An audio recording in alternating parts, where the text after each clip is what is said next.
at its peak. Unstoppable, Spain's rule. Until it wasn't. How Spain wiped out the world's greatest empire. Gold or silver? Destruction. What really happened? In the 16th century, Spain stood where no power had ever stood before. People began to say, the sun never sets on the Spanish Empire.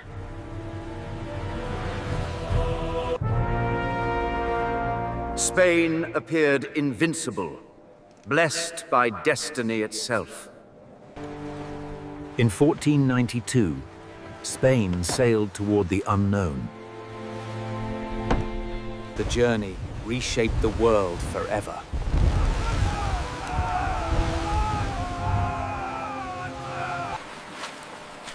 What followed was not discovery, but conquest. The Aztec Empire fell in 1521.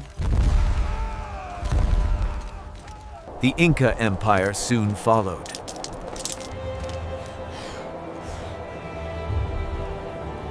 Potosi fed the world's hunger for silver.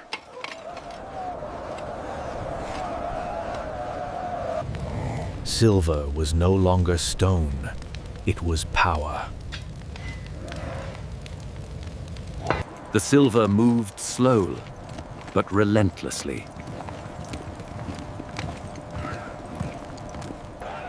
The empire's lifeline gathered at the ports.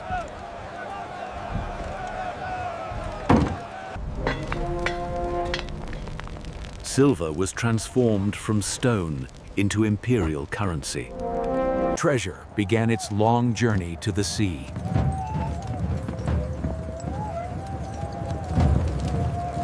The treasure fleets became Spain's lifeline.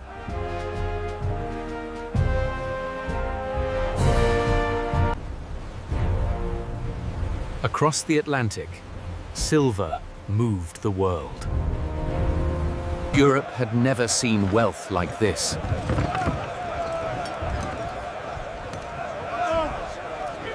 Silver poured from the Americas in quantities never seen before.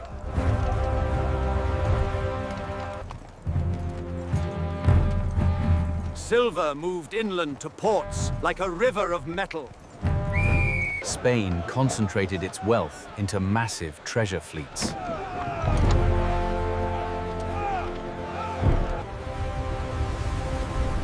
Every voyage carried the empire's future. Seville became the heart of the global economy.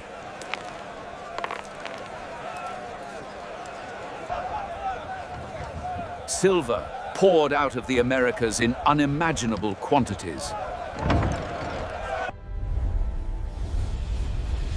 For the first time ever, the world was economically linked. Even China absorbed vast quantities of Spanish silver. But soon after, silver started losing its power as it became more common. Prices quadrupled within a century.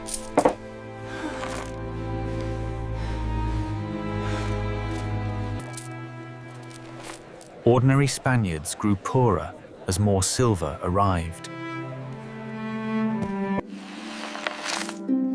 Those who were closest to the silver spent it first, while those who were closest to the silver spent it first.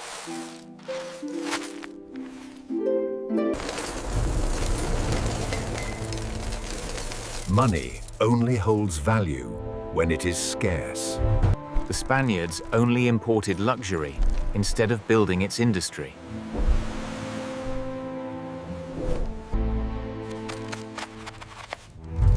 The richest empire in the world was already breaking.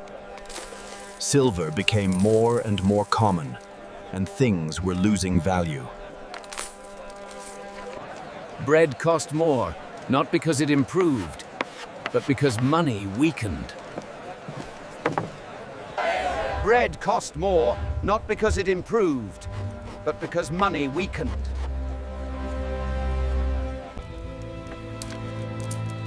Wages stayed the same, but life grew harder. Bread cost more, not because it improved, but because money weakened. Wages stayed the same, and life grew harder. Spain stopped building and started waiting for silver instead. They started paying rivals to grow stronger.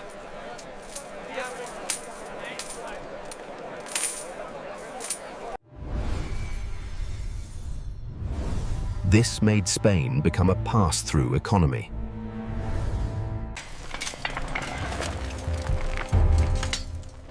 Their treasure was transformed into war. Spain believed its wars were holy, but their religion masked financial ruin. Spain started to spend silver that had not even arrived yet.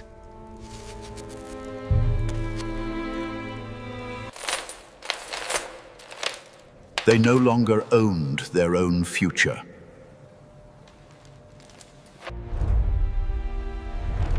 The Habsburgs ruled too much, too far, and too long. American silver burned on European soil. And Spain defaulted again!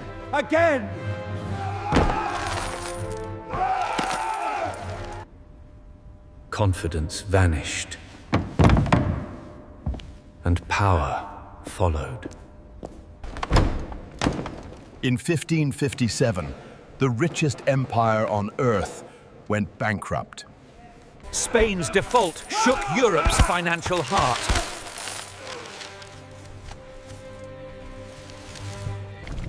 Yet Spain still kept fighting wars it could no longer afford. They doubled down with the greatest fleet ever assembled. The sea destroyed what silver built.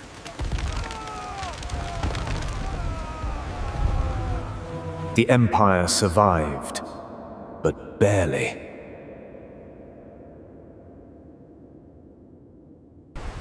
Spain's empire now depended on a few vulnerable ships. Spain's rivals saw this opportunity and understood where to strike. Pirates were no longer criminals. Instead, they became policy.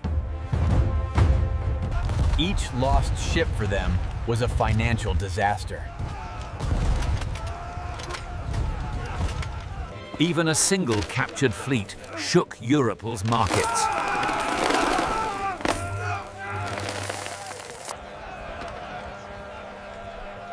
Spain lost silver, and its rivals started to build systems. The country still looked powerful, but the strength was gone. Spain's rivals saw the flaw of wealth without systems. The Dutch started building systems that generated wealth endlessly. And England invested where Spain was consumed.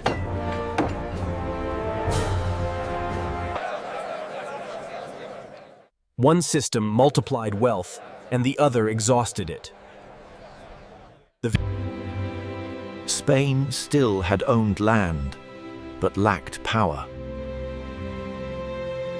In London, a train pierces right round seized. Spain's rivals did not dare to repeat its mistakes. Real wealth was no longer mined, it was built.